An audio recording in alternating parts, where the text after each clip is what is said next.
il nous faut parler d'André de Muralt, philosophe peu connu du grand public, on peut le dire. Ouais, je ne le connaissais pas, mais bon, je ne suis pas une référence. Alors, vous le connaissez mieux que nous, puisque vous lui avez consacré un colloque, Oui. tout récemment organisé, il y a quelques semaines. Tout Alors, à pouvez-vous nous dire tout d'abord, avant d'évoquer le colloque, en quelques mots, avant de nous pencher sur son œuvre, qui est André de Muralt? Alors André de Muralt, c'est donc un philosophe suisse qui est né le 1er septembre 1931. Donc il est toujours parmi nous, il a 92 ans. Voilà, donc bien âgé maintenant, à la retraite depuis quelques années bien sûr, mais donc toujours vivant. Et donc c'est un philosophe donc, qui a, enfin, au niveau de sa carrière, qui a principalement enseigné à Genève, à Lausanne aussi en partie. Il est de Lausanne, mais il a surtout enseigné donc à Genève. Alors il a été classé, puisque à l'université il faut toujours classer les gens, comme médiéviste. Donc il est quand même spécialiste voilà, plutôt de la pensée médiévale, mais en fait il a aussi bien écrit sur les Grecs. Et il a commencé ses travaux par des travaux sur les philosophes modernes, puisqu'il a fait donc une thèse donc, sur Husserl, sur la phénoménologie de Husserl, sous la direction de Paul Ricoeur. Et auparavant, enfin, ça a été publié la même année, mais je pense que c'est un travail qui est légèrement antérieur. Il avait fait donc un premier travail, un premier mémoire, je pense, universitaire aussi, sur Kant. Voilà, donc il a vraiment commencé par la philosophie moderne. Oui. Et l'étude de la philosophie moderne l'a conduit en fait, chronologiquement à remonter le temps, on va dire, mais à se rendre compte à quel point la pensée moderne, dans ses différents courants, aussi divers soient-ils, trouve ses racines vraiment dans la scolastique médiévale, en tout cas dans un certain courant de la scolastique médiévale.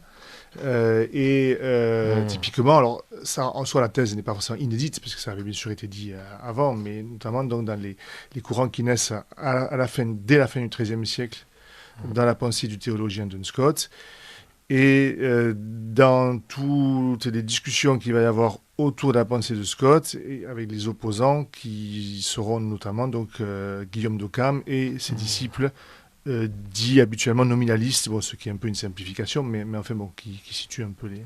donc toute la pensée du XIVe siècle. Ah oui, il faut simplifier un peu. Ouais.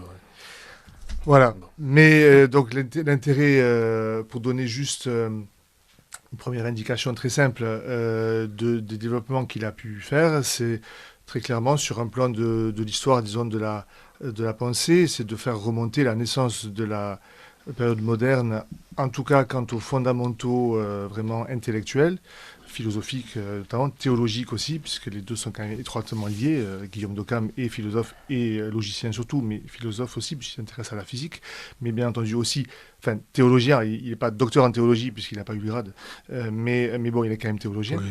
Voilà, et donc il a une œuvre théologique.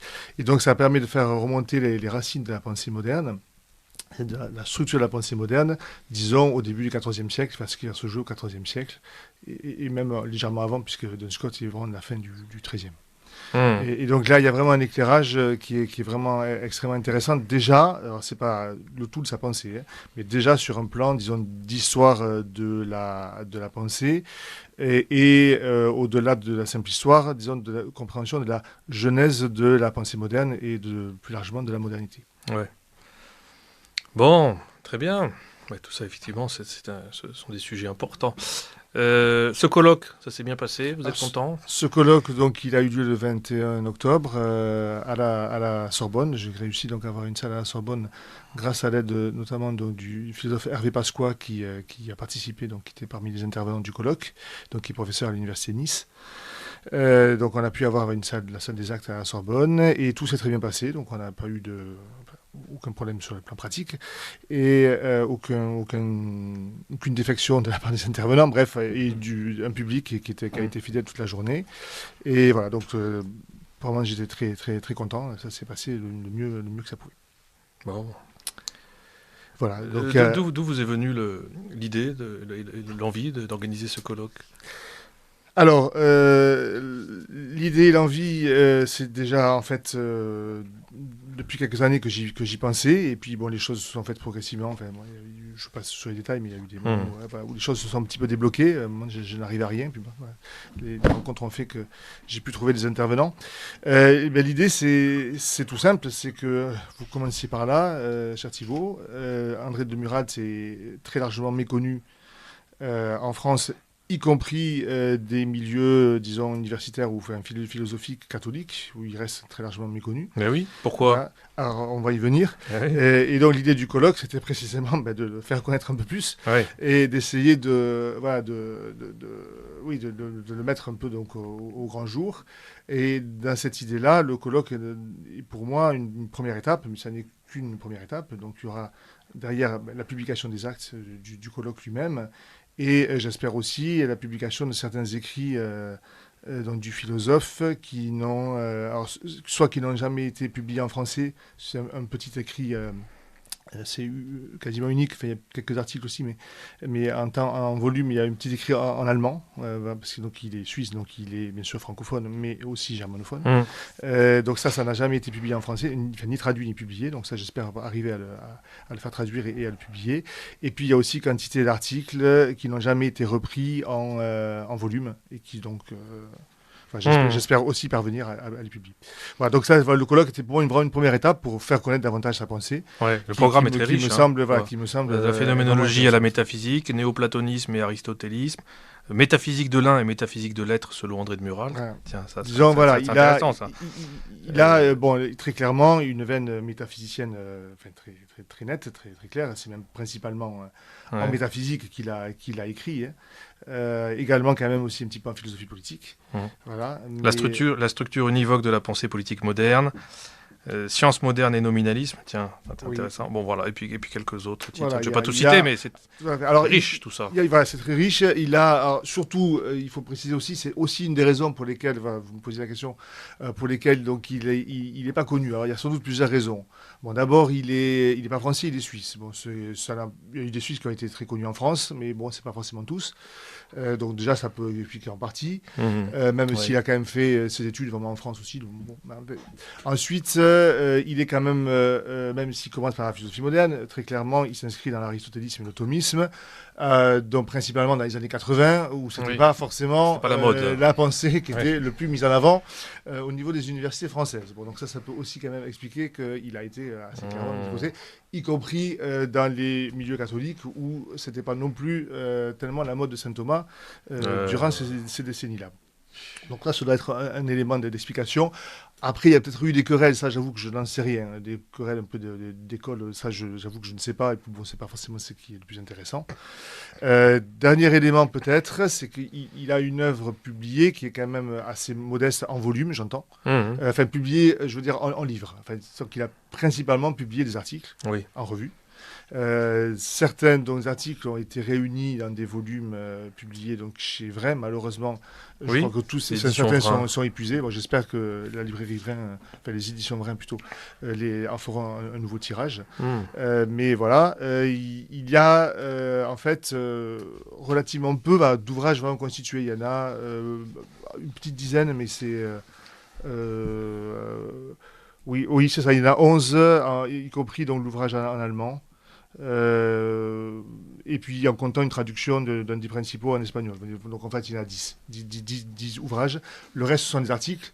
Dans les articles, c'est des revues universitaires. Et forcément, si on n'est pas du tout dans le cercle universitaire, en gros, enfin, on peut y avoir accès. Mais aujourd'hui, on peut y avoir accès par Internet, parce que ces revues ont largement été numérisées. Et donc, on peut retrouver les articles assez facilement. Mais bon, encore faut-il connaître les revues, encore faut-il avoir la démarche.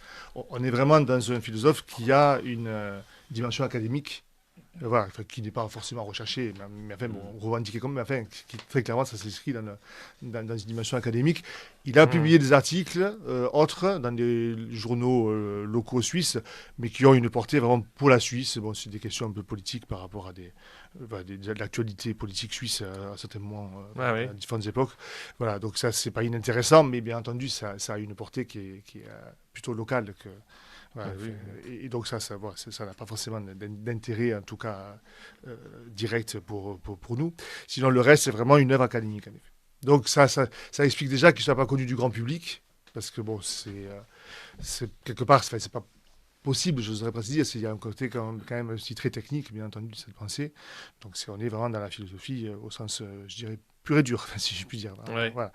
C'est pas de la vulgarisation, c'est pas, voilà, Oui. et c'est pas quelqu'un qui a fait non plus de grandes synthèses. Bon, à part un peu les deux premières, qui sont quand même là pour le coup vraiment des ouvrages. Donc sa thèse sur Husserl, son étude sur Kant, qui sont quand même vraiment développées.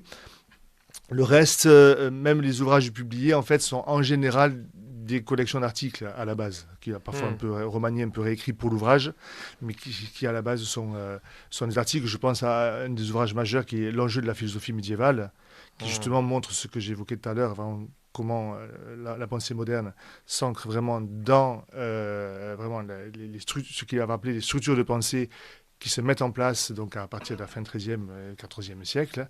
Et donc là, l'ouvrage est vraiment un ouvrage extrêmement important, je pense. Voilà. Mais c'est vrai qu'à la base, c'est un ensemble d'articles, en fait. Donc il a là, pour le coup, réuni lui-même en volume. Donc il y a une articulation qui est forte. Mais quand même, à l'origine, ce sont des articles. Donc sa forme, son style, si je puis dire, d'écriture, c'est vraiment quand même l'article. C'est donc l'écrit relativement court. Enfin, après, il y a des articles relativement longs pour des articles. Donc, ils peuvent faire 40 pages. Enfin, voilà, c'est un article long, mais ça reste quand même dans de l'article. Par contre, il y a une pensée extrêmement dense, extrêmement... voilà, donc, ces articles, il faut prendre un peu de temps pour bien les assimiler. Voilà, on a vraiment quelque chose qui est quand même de très haute volée, quoi. Oui, je vois. Ce sont des articles qui peuvent valoir des pavés. Ça dépend. Voilà, tout à fait. Mais par contre, pavés. voilà, pour juste prendre une comparaison, on est aux antipodes des grandes synthèses qu'a pu faire, mettons, un Etienne Gilson sur Duns Scott, quand il publie son ouvrage sur Duns Scott de 700 pages. Voilà, donc là, on n'est pas du tout là-dedans avec André de Murat. On est sur des articles qui font quelques dizaines de pages. Donc c'est pas le même style. Enfin bon, c'est des formes d'écriture différentes.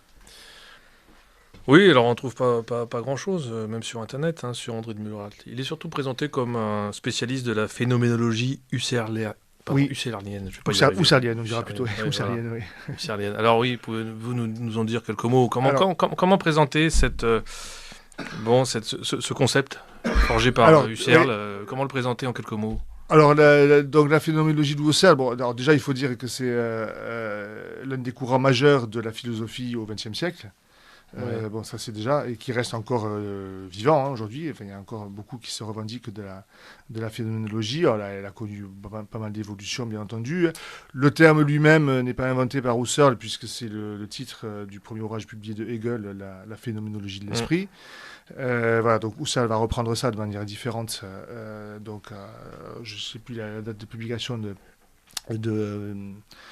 idée directrice pour une phénoménologie, voilà, je recherchais le titre, mais bon, c'est au début du XXe siècle, oui, c'est ça à peu près.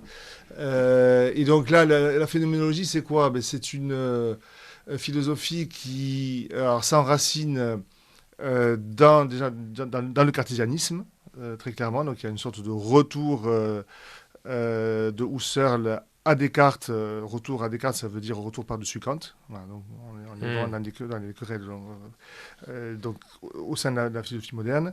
Il y a une méthode phénoménologique qui va principalement, pour le dire de façon vraiment très synthétique, consister à une méthode très descriptive, qui se veut donc un retour aux choses. Mais alors après, il y aurait beaucoup à dire à ce retour aux choses, puisqu'en fait, Husserl va de plus en plus évoluer vers une forme d'idéalisme clairement indiqué. Donc les choses, c'est pas les choses en elles-mêmes, c'est le phénomène, c'est la manière dont elles apparaissent en conscience. Voilà. Ouais. Et donc on va avoir une certaine volonté de décrire très précisément les choses telles qu'elles apparaissent à la conscience.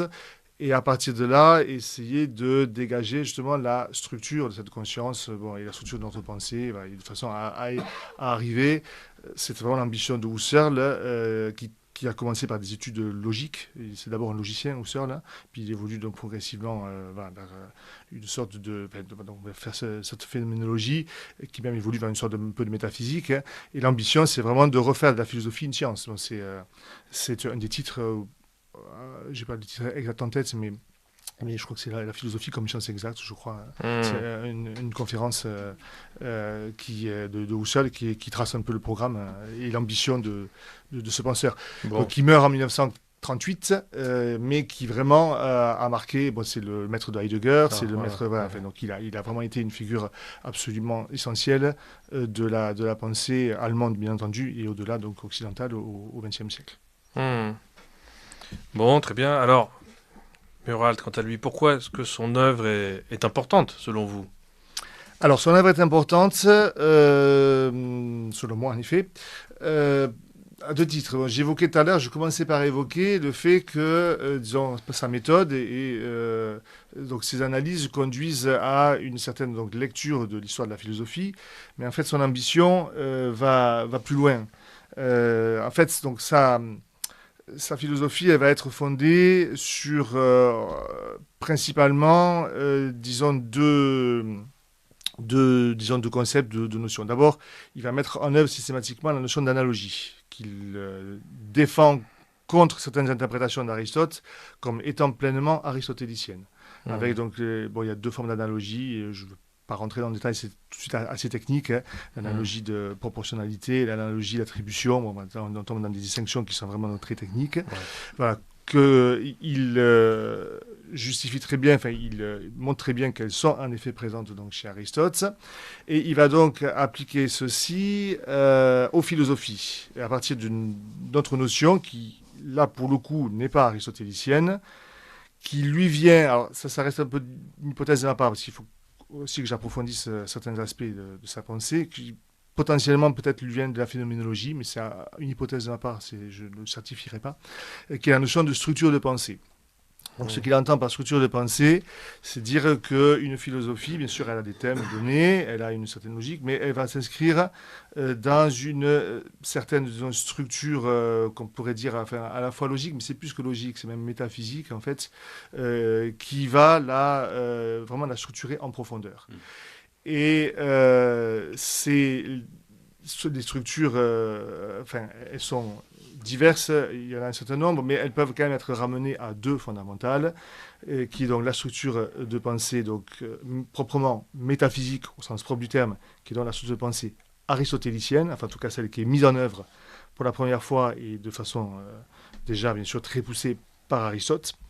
Et la deuxième structure de pensée, c'est la structure de pensée qu'on peut rattacher donc à la dialectique platonicienne. Là encore, on retombe sur des choses qui ne sont pas de soi complètement inédites, hein, l'opposition Platon et Aristote, ou Aristote et Platon. Mais donc il va illustrer ça par cette notion de structure de pensée qui montre, en faisant jouer aussi l'analogie, comment ça se retrouve dans les différentes parties de ces philosophies et comment ça structure au-delà même le dialogue entre les philosophies. Et typiquement, si la fin du XIIIe siècle et le XIVe siècle est fondamentale à ses yeux, c'est qu'en fait, on change de structure de pensée à ce moment-là. Et pour le dire en une formule, on passe d'une structure de pensée qui est fondée justement sur l'analogie, une pensée analogique, à une structure de pensée qui est univoque. Oui, mais alors là, je vais vous demander de définir un peu ces deux notions. Analogie et... Alors, analogie, ça veut dire quoi? Ça veut dire que ça s'enracine dans un des thèmes absolument fondamentaux, même sans doute le plus fondamental chez Aristote, enfin en tout cas l'un des plus fondamentaux, qui est que l'être se dit de plusieurs manières. Autrement dit que être pour une substance, être pour un accident, c'est-à-dire une propriété, une qualité, à chaque fois donc c'est une forme d'être, mais ce n'est pas la même. Donc l'être n'est pas univoque, c'est-à-dire il ne se dit pas de la même manière pour toutes les réalités qui sont. D'où bien sûr le programme de la métaphysique, qui est donc une recherche de l'être en tant qu'être, c'est-à-dire des propriétés qui vont se retrouver sous toutes les formes diverses d'être. Voilà, donc il y a des formes diverses d'existence, si on voulait, enfin, le terme c'est le terme d'être.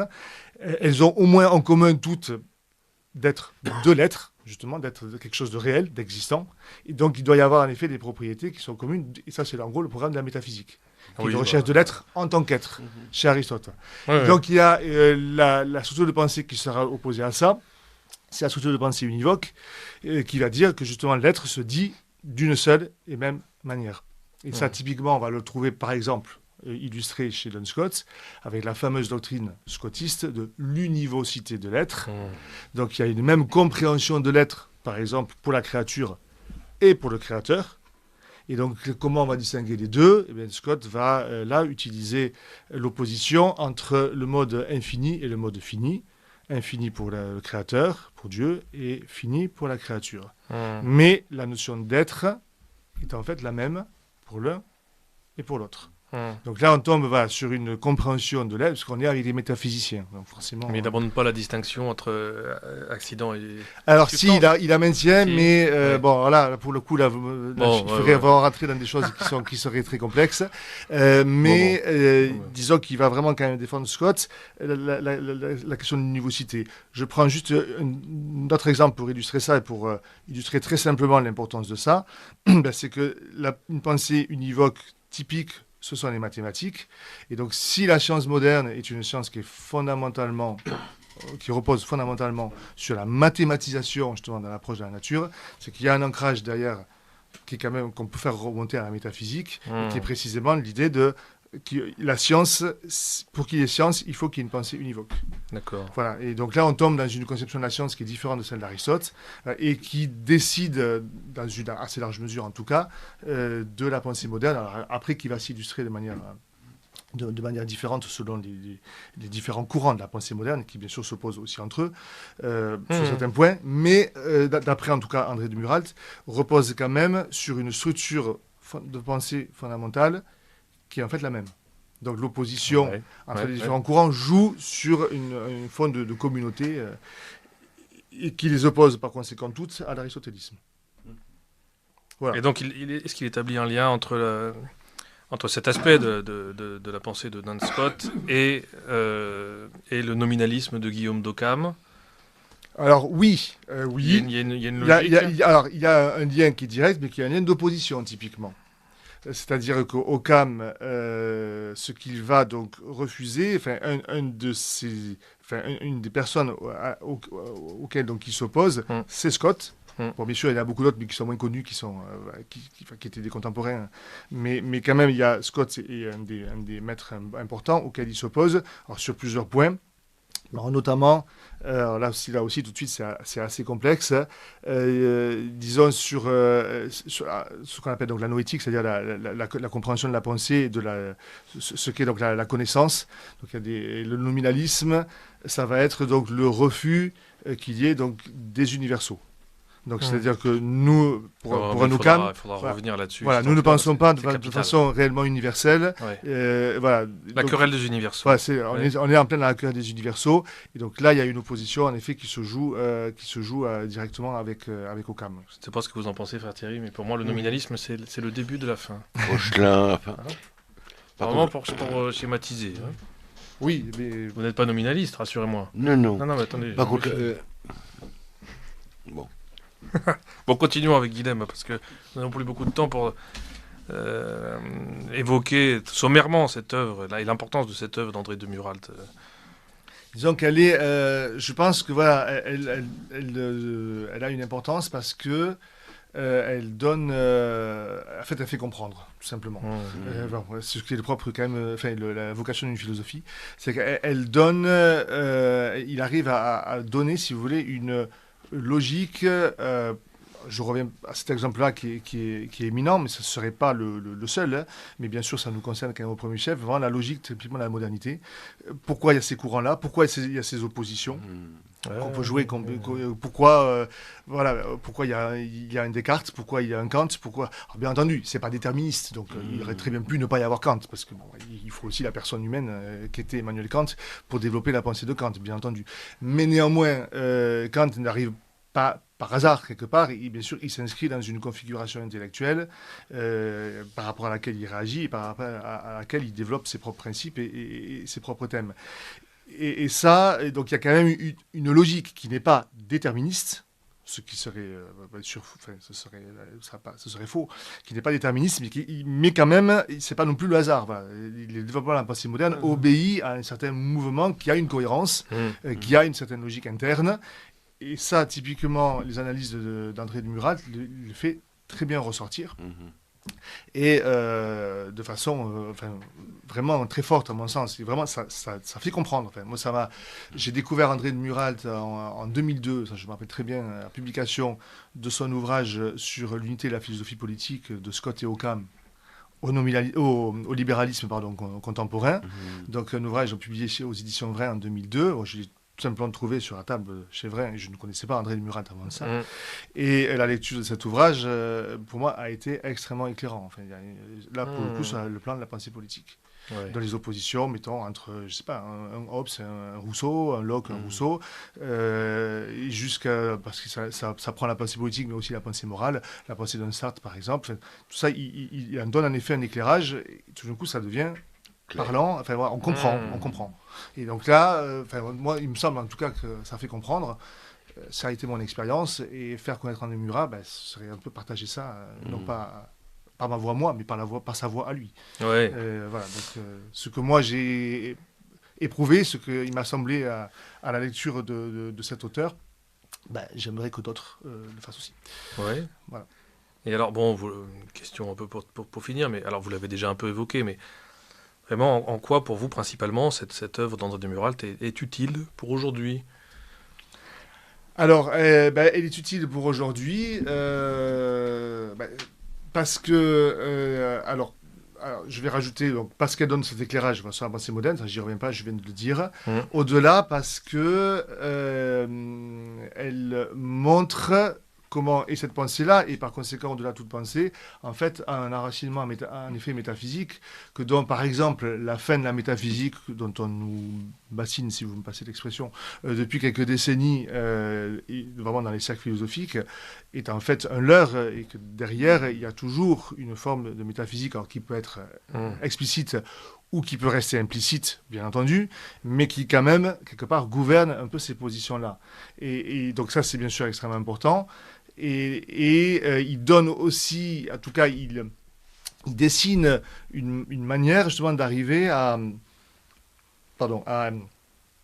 faire, on pourrait dire un peu un tableau des possibilités aussi de la pensée humaine. C'est là, je pense, son ambition, elle va jusque-là. Alors, il ne l'a réalisé que de manière vraiment très inchoative. Il a esquissé notamment dans l'ouvrage sur la philosophie politique, il le fait pour la pensée politique. Comment, en effet, tout ça se répond, comment ça forme un tout cohérent. Mais également, dans l'ouvrage aussi publié aux éditions Vrin dans les années 1990 à 95, si je ne me trompe pas, qui est donc sur les métaphysiques médiévales, philosophie de... Alors, j'ai plus le titre très grave. L'enjeu de la philosophie médiévale? Non, c'est pas celui-ci. C'est néoplatonisme et aristotélisme dans la métaphysique médiévale, analogie, causalité et participation. Voilà. Donc là, il montre aussi comment les différentes métaphysiques s'organisent en fait. C'est une sorte de puzzle qui se met en place. Et là, pareil, on comprend. Et on comprend que, pour le coup, voilà, l'enjeu de la pensée métaphysique est que la métaphysique n'est absolument pas morte, en fait, contrairement à ce qu'on nous dit, mais qu'elle a toujours une actualité. Alors après, il faut voir, métaphysique, si j'étais à peine plus précis, parce que au sens propre, la métaphysique, c'est vraiment la structure de pensée aristotélicienne, mais disons une pensée qui est une sorte de philosophie première, voilà, qui donc décide très largement des conséquences, et par exemple des positions qu'on pourrait avoir dans la philosophie pratique, qui a priori n'aurait pas forcément directement de rapport avec une philosophie première, mais il y a justement, par le jeu des analogies, on montre que les conceptions de la connaissance, les conceptions de la volonté, ont des conséquences dans le domaine politique ou moral et politique. Voilà. Et ça éclaire les positions aussi dans Luther, dont il parle beaucoup dans la philosophie politique, parce qu'il est fondamental, par exemple, pour aussi, pas directement la pensée politique, mais encore que, mais au moins la pensée morale. Voilà. Et donc, il donne quantité d'auteurs, et tout ça trouve un éclairage.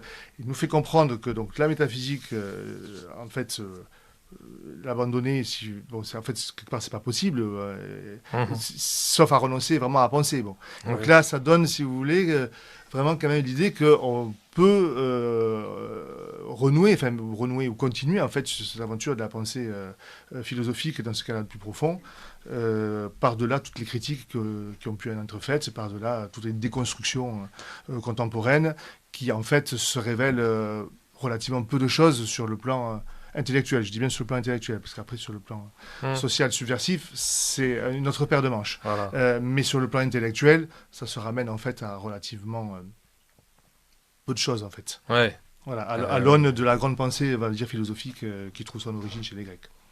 Ouais. Et oui, bon, voilà pourquoi c'est important la philosophie. Voilà, Pour tous ceux qui s'intéressent un peu à ce qui se passe concrètement aujourd'hui.